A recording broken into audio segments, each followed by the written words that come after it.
एक कहानी याद आती है, छोटी सी उदाहरण कथा है। जंगल में एक बहुत सुंदर जामुन फल होते ना, तो एक फलों का एक बहुत विशाल वृक्ष था।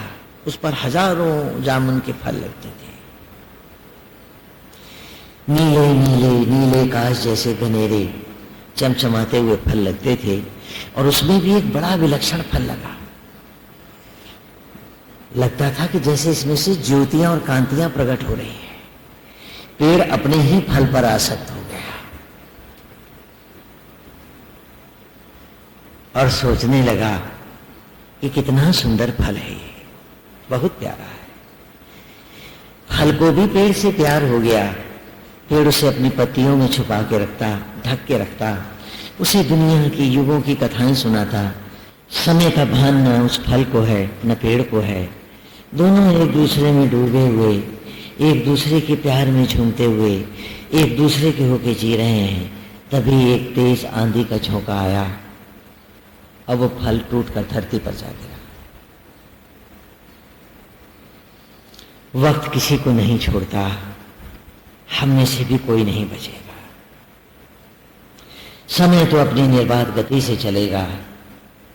जो आसक्तियों में फंसे हैं वो पीड़ाओं में भटकेंगे कोटि जन्म।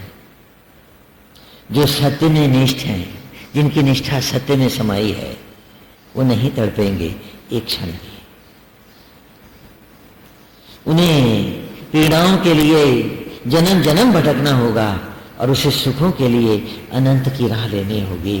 गति दोनों को मिलेगी उनके उपलब्धियों के अनुरूप। फल गिरा, बहुत रोया, पेड़ भी रोया, लेकिन समय के साथ दोनों की तड़प घटने लगी। गूदे को खा गए कीट धरती के, सूखी गुठली जामुन की पड़ी पेड़ के नीचे असहाय अवस्था में। पेड़ भी उसे देखता तो सिसक उठता, लेकिन कर क्या सकता है? और हम में कौन है, क्या कर सकता है? एक कोष भी तो अपने शरीर का नहीं बना सकता, और किसी का क्या करेगा भला? झूठे दम, झूठी आकांक्षाएं, झूठी अतृप्तियां, झूठ और कपट जीते हम सब, और नहीं जी पाते तो गोविंद का प्यार नहीं जीते, उसके मनोहारी रूप का रस नहीं पीते, उसकी अष्टगंध की सुगंध में नहीं झूमते, और उसकी ज्योतियों से, उसके पवित्र स्पर्श से पुलकते नहीं है। बस बात इतनी ही तो है। एक दिन उस सूखी गुठली ने अपने पेड़ से कहा कि क्यों रे पेड़, क्या आज तक भूल गया मुझे? मैं तेरा वही प्यारा जामुन हूं, नीला नीला घनेरा आकाश के जैसा सुंदर जगमगाता, जिसे तू ढेरों कथाएं सुनाता था, अपनी पत्तियों में समेटकर छिपा के रखता था और असीम प्यार देता था। क्या आज सब लुट गया वो? क्या तू भूल गया मुझको? गुठली ने पूछा पेड़ से। उत्तर दिया पेड़ ने कि नहीं मेरी प्यारे जामुन, मेरी प्यारी गुठली, मैं अभी भी तुझे भूला नहीं। वो एक एक क्षण मेरे मन में, मेरे हृदय में, मेरे रोम रोम में अंकित है। तेरे इस प्यार को याद कर मैं अब भी तड़प लेता हूँ, बिलख लेता हूँ। लेकिन मित्र क्या करें, जो मिले हैं उन्हें बिछड़ना तो होगा ही, जो आए हैं उन्हें जाना तो होगा। यही तो प्रकृति का नियम है और यही कायदे हैं।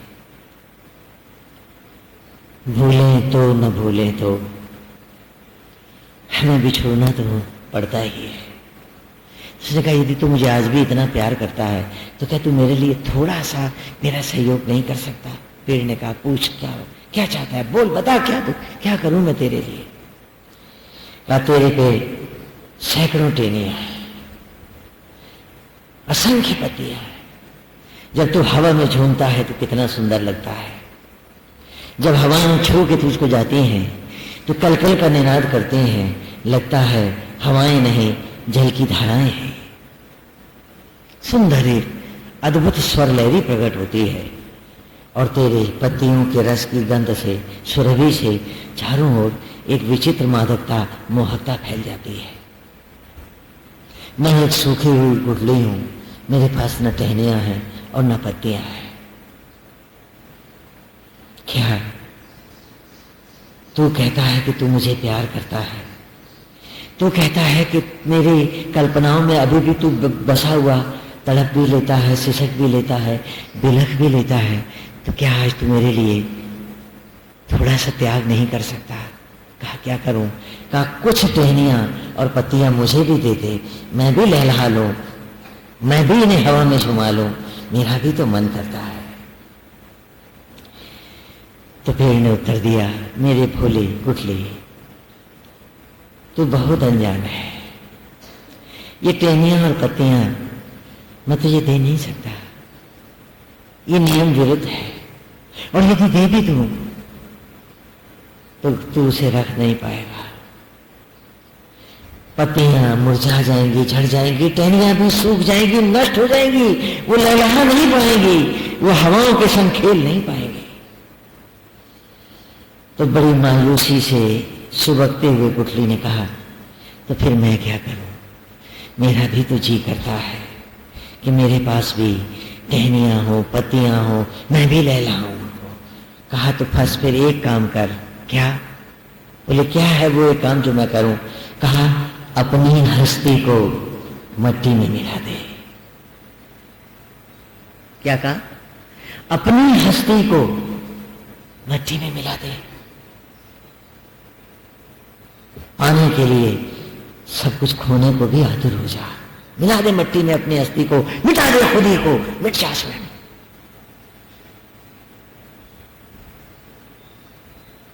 और वो गुठली मट्टी में मिल गई। समय के साथ ओस की बूंदों से कोपले फूटे और धीरे धीरे वो विशाल पेड़ बने। उसके पास टहनियां भी हैं और पत्तियां भी हैं। गुठली ने मंत्र पाया और उसकी अतृप्तियां पूर्ण तृप्तता की ओर बढ़ती चली गई। हम मंत्र ही जीवन का पाना नहीं चाहते हैं, हम विषयों के साथ प्रभु बसाना चाहते हैं। यदि गुठली भी अपने को मिटाती नहीं, अपने अस्तित्व को उसमें मट्टी में मिलाती नहीं, तो क्या वो टहनियां और पत्तियां पा सकती थी? बोलो, तो तुम कैसे राम पाओगे? क्यों भक्ति के नाटक करते हो तुम?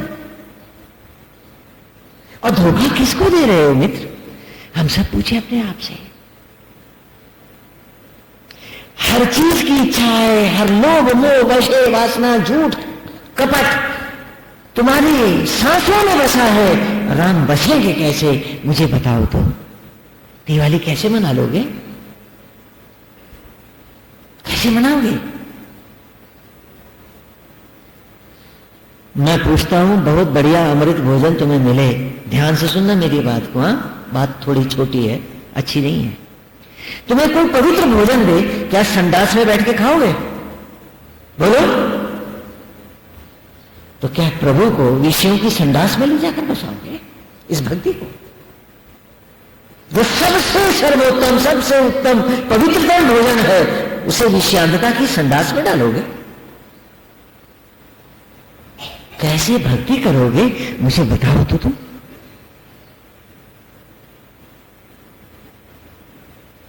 कैसे करोगे?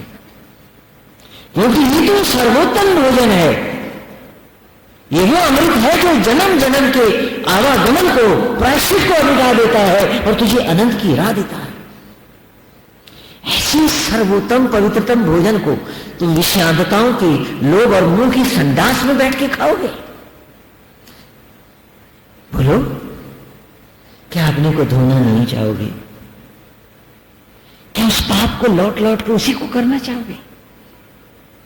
झूठे दंभ, झूठे मिथ्याभिमान, झूठी शोबाजी, और न मन धुला, न रोम में बसा, न स्पर्श मिला, न सुख आया। कहा ऋते मित्रा वरुणा ऋता वृदा रीति स्पर्शा क्रतुम गृहंतम आशा। और इस जामुन की गुठली को पूर्व के ऋषि ने भी कहा, इंद्रेण संग ही द्रक्षसी संजगमानो अभियुषा मंदो समान वर्चसा।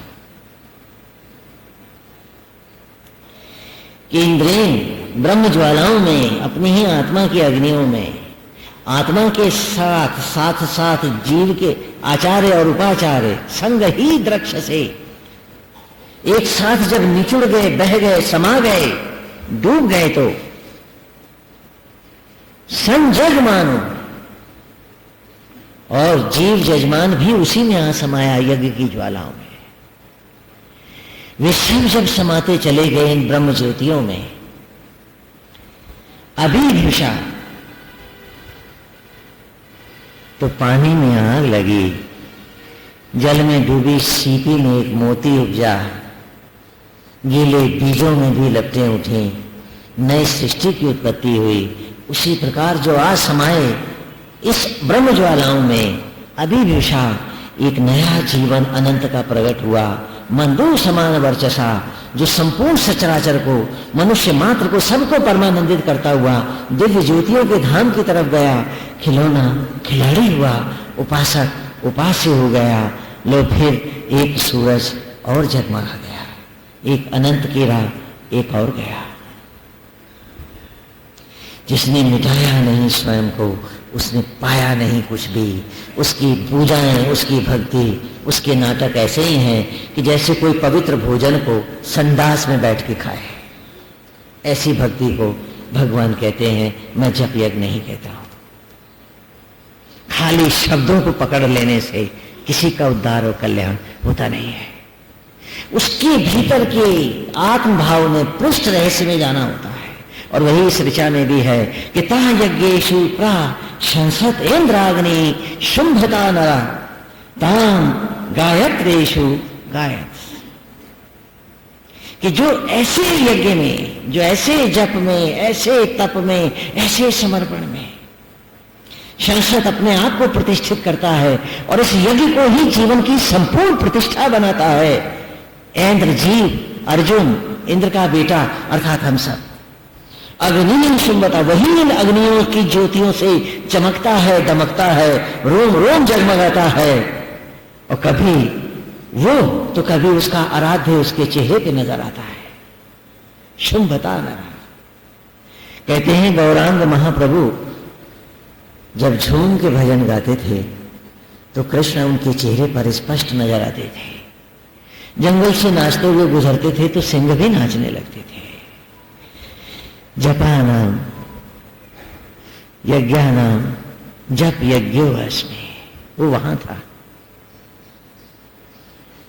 कौन जपेगा फिर गौरांग के जैसा, के रूप में वही है, नेत्र उसी में झुके हैं, सांझ वहीं झुकती है और भोर भी वहीं होती है। ब्रह्म मुहूर्त का सूरज भी उन्हीं नेत्रों में बसता है, रोम रोम में जिसके गोविंद बसता है।